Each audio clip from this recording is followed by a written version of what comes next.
Hi, today we'll be taking a look at Star Wars Jedi Survivor using the Steam survey's most popular graphics card, the GTX 1650. We're pairing it with a 12100F, which is a pretty modern 4-core 8-thread processor, which I managed to pick up for around £78 British from eBay, which is about the same as a 10400F on the used market, so not bad really. I'm running it with 32 gigs of RAM in this system, which is a bit overkill really, and you could definitely get away with running it with 16 gigabytes without any performance differences, but I do think you'd struggle with 8 gigabytes. The RAM is 3200 MHz CL16 as well.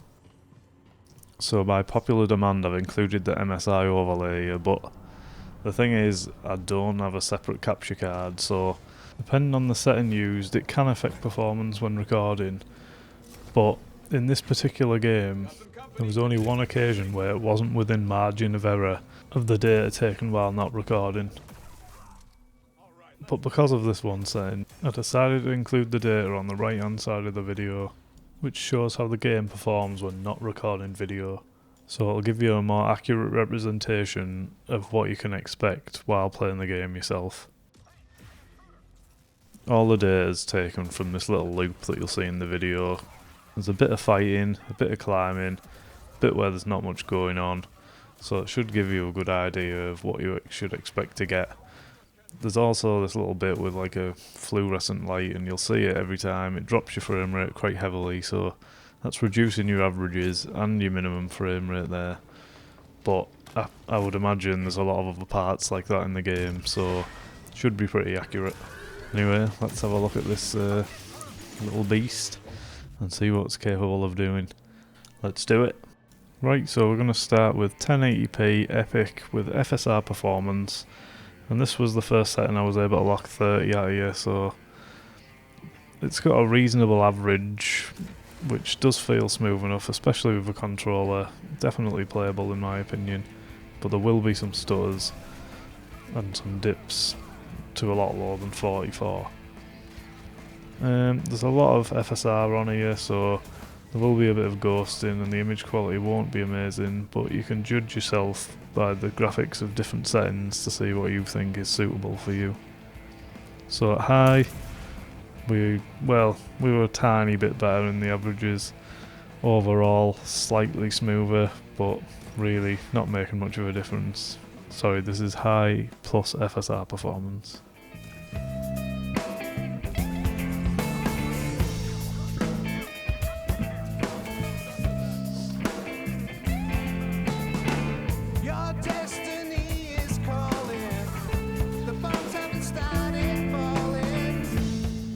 Now we have medium settings, and here we're once again very similar range. I think we're pretty much GPU limited all the time at this setting as well, so obviously we have no FSR here, so it might actually be a bit clearer, to be honest. Might be better to use. I skipped through a lot of the FSR settings at medium because I didn't gain any performance by putting them on. I actually lost performance at times, which makes me think at medium settings and low as well actually, there may be already some upscaling on, so when I'm adding upscaling it's not actually doing anything, just replacing it, but I can't be sure of that. So I went straight down at FSR performance here, as there's actually a reasonable amount of frames to be gained, and you're getting much better averages here, but there is a bit of a trade-off image wise. I did see the minimums go as low as 38 in my testing as well.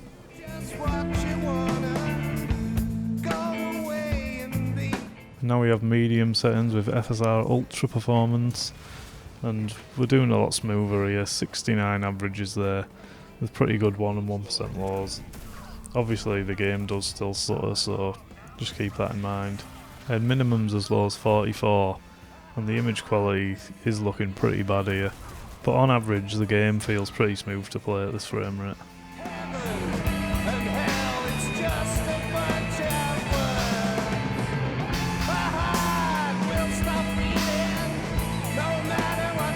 So now we're turning down to 1080p low, And this is a bit of an outlier here, as I was getting a lot less FPS when recording the video, unlike every other setting, which was basically the same. I'm not sure if it's because I'm a bit more CPU limited here or what, but like I say, I'm going from like an average of 71 to 61 when I was recording. So I'd keep your eye more on the numbers on the right here.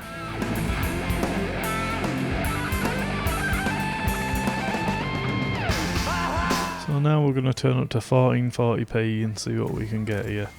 There won't be many settings here, but we're starting with medium plus FSR ultra performance. We're doing okay for 1440p with a 1650.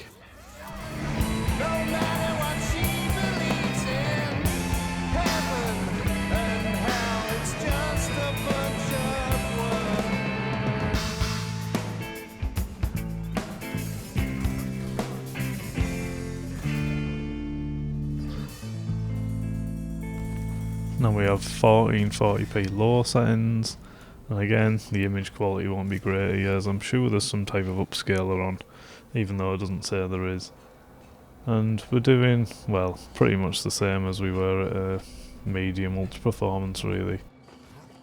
Not amazing, but not bad, still getting a locked 30, so if you are happy with that then crack on.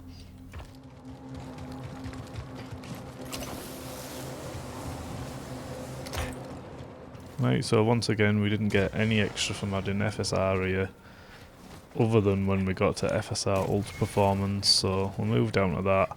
We're getting a slight boost, an extra 5 frames on average, with similar 1 and 0.1% lows.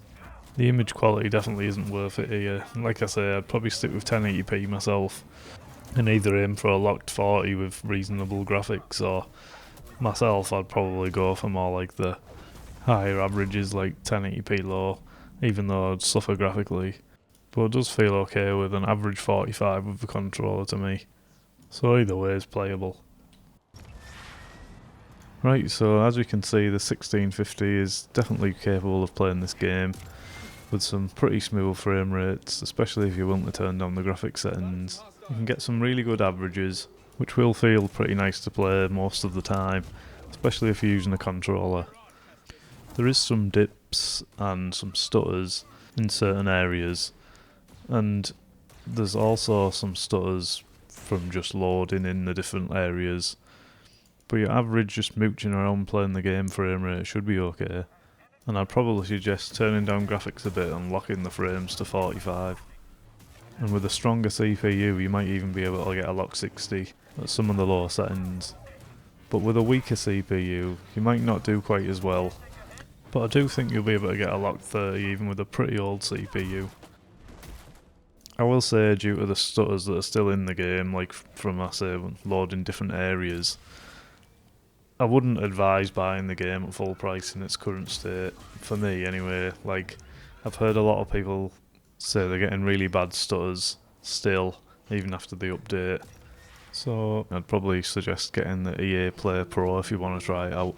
It's only £15, so you're not risking that whole £50–60 or whatever the full price of the game is. The settings I've chose might seem a bit strange at times, and some of them use a lot of FSR, so obviously it's up to you whether you can handle that image quality degradation. But I tried to go with a minimum of a 30 FPS lock on every setting, and as much as I can over that really as well. But anyway, thanks a lot for watching my video, hope it provided you with some value. If you liked the video, please give it a like and subscribe for more. Thanks, bye.